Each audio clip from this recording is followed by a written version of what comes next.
So the first thing I do when I'm painting this marble finish is to just put some of the existing wall color on. So you see me painting that tan color on that wall so that I have a wet layer of paint, and I'm going to immediately start blending pure white into that color.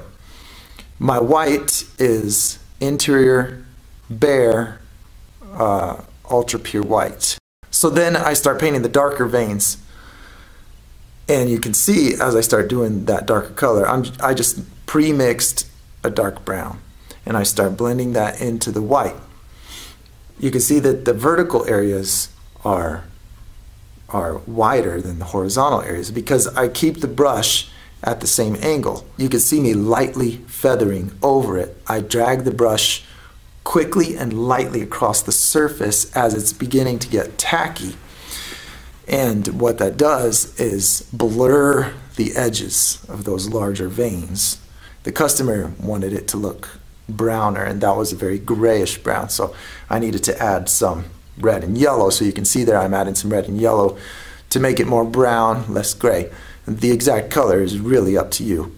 The way to get this marble finish is to do layers. You do a layer of your white, and then you do a layer of dark, and then a layer of light, and then a layer of dark. You revolve a dark layer, light layer, dark layer, light layer, and that's how you get the illusion of the shadows that are formed from the little crystals and things that make the depth in the stone. The next layer is going to be pure white mixed with that original wall color that I was putting on. Now the white I watered down a lot. So if you were to use faux glaze, it has a lot of viscosity, it's real runny. I just water down normal paint. I don't worry about the specialty products. I'm just taking a t-shirt that's balled up in my hand, and I like to ball it up and have one smooth spot where it's kind of balled up behind that smooth spot, because I let the paint mix with itself rather than trying to use the rag for a lot of the texture. Now because the white is a lot more watery than the tan, it creates a different kind of separation with it, because the tan is not watered down. I just barely dab the rag in that. I'm using tiny bits of that tan. Ragging that on the wall so that I get a very transparent layer over the top of all those dark veins I did. So now those colors that were very brown are becoming more of just a shadowy color that's underneath. So then the next layer will be putting more detailed veins. So now I get my smaller brush. I think they call it sable hair. It's just these little real fine synthetic bristles, and as long as it comes to a sharp edge, you know, I'm not super particular about the brushes as long as I can get a brush that has a sharp edge on it. So the way that I'll do these little detail veins now is I'll try to follow the patterns that I already established with those fatter veins that are underneath. So now what I want to represent is where just a little bit of that dark color is coming up through that stone, and there's smaller areas of it that are exposed. So I could do fatter ones too, but just for starters, I'm just making real skinny little lines. And you can see I've got it real watered down now with this color, and I'm using that flat edge of that brush to feather that edge, and I'll wipe back over it with the rag, and I'll manipulate it, I'll move it around. That's the nice thing about having it watered down, is that it doesn't have as much of a, what you call a hide to it, so that it's easy to wipe off the wall if you make a mistake, you know. But you can always put a clear coat over it all. I get asked about clear coats all the time. If you want to put a clear coat over your work, I like to just use your basic water-based polyurethane that Minwax makes some called polyacrylic. Varathane brand has some. There are a lot of others. Those are just some real popular things at the hardware store. But so back to these little veins, I am going to just do those little details over the top of the dark areas, and then I can break the pattern and go off to the side in the lighter areas too. But for the most part, I want to make it look like those dark areas are reaching the surface. But again, it's trying to stick with that pattern of keeping the brush at the same angle, so that in this particular case my horizontals are are skinny, where the verticals are a little bit fatter.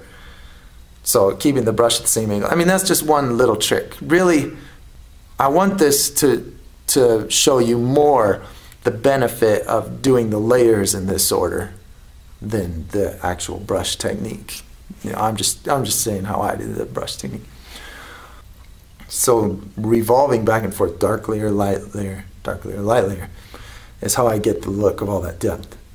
You can see that the vertical areas are wider than the horizontal areas because I keep the brush at the same angle, so that when I come down, it's the width of the brush. When I go across, it's that skinny width of the brush, you know. So it's fatter when I go down. Well, the reason that that even matters is just because it's a common pattern in cut stone, where it looks, if it's been cut, you know, the veins going at one angle get cut the wide way. Well, if they get cut directly, you know, they're skinny, whatever.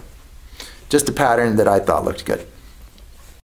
So the effect of applying a dark layer of broader veins and then doing some white over it and then darker, smaller areas, building it out like that, is that it looks like that all of the veins are not just painted across the surface, but are traveling through the material.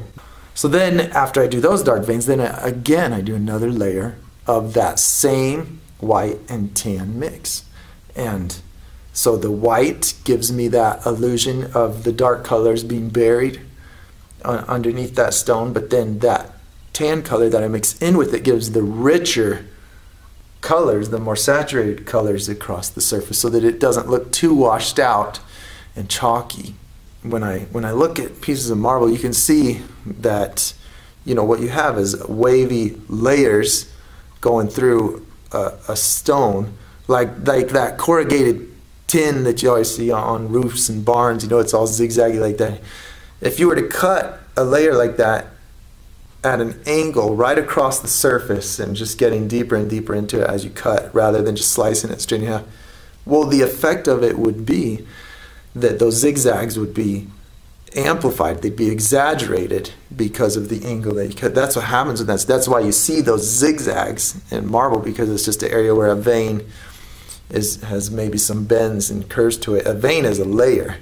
You know, a vein is not just a skinny little, it's not a vein like what's in your arm. You know, it's a layer that usually separates, you know, material on top from material under. And when you slice into something, it's like cutting a piece of paper and you just see that skinny layer in there. So that's over explaining, but I'm just, you know, sometimes I feel like it's helpful to understand why things look the way they do, so that it gives you some tools to work with for designing your own. And that's what I do. So I just do those zigzag layers because that's what happens. After I got this layer of the white and the tan mix, that I'm now taking a dry brush and I'm just lightly going over that and getting rid of any little heavy spots. And what that does, that'll create new little bits of texture in there. And it'll also just get rid of any spots that look just too pure white. So after I've applied it with the rag and it looks pretty good, it started to tack up. There's still little heavy spots that are a little bit wet that might try to drip later, or maybe just look too white. Just dry brush, just blend it out.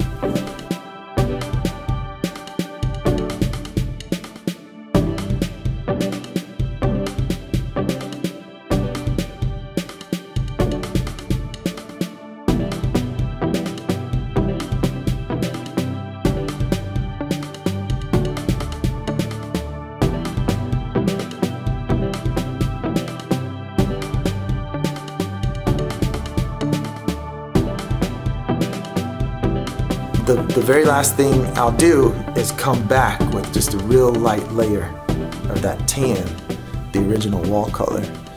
And when you take a color and put it over the top of pure white, it ends up being a much more saturated color. It has a lot more color to it because the white is illuminating it from underneath. So then after I do all of those layers, I come back with the rag, and I can do something I really like to do is where I take the rag and I get a little bit of just the white on it, and I just barely roll it, kind of wipe it and roll it on the surface at the same time, so that I'm just pulling it off, and it leaves a sharp little edge like a fracture in the rock. You can use your hand and just stamp it on there to lighten whatever you've just painted. You know, it needs to be real subtle in order to look right. And if I do it too, if the gradient doesn't immediately start to feather out and disappear from that sharp edge, then it doesn't look natural. So sometimes I have to wipe it. I messed up on the one you can see there in the video, but then it looks better when it just comes to a very sharp little edge. So it's hard to explain, but I just like to leave that little edge, and you can see I'm just using the rag to do that. Then I can dab over it and lighten it. After something tacks up, you can take another layer. I can take the tan and dab over it to make it blend into the rest of the finish nicely and make it more subtle so that it looks more natural. Then I'm done, and then the last thing I did was do the lettering for this. This is a spa is what this is for. This is Flagstaff Face and Body Spa here in Flagstaff, Arizona, where I live. And so I did this sign over their front desk. So the last step will be to put that text over the top of that marble background. So in this case, I wanted it to be real subtle because I'm putting text over it. So I did a lot more white than I may have done otherwise if the marble was the main focus of this project. So I hope this has been helpful. I've tried to explain this in full detail, how I do these, get the look of marble. I want to remind you that I have a How to Paint a Landscape Mural series out now, so you can check that out at learn.muraljoe.com. But I want you to continue to enjoy all of the free videos that I post from my jobs on this YouTube channel. Thanks again, and I'll see you next time.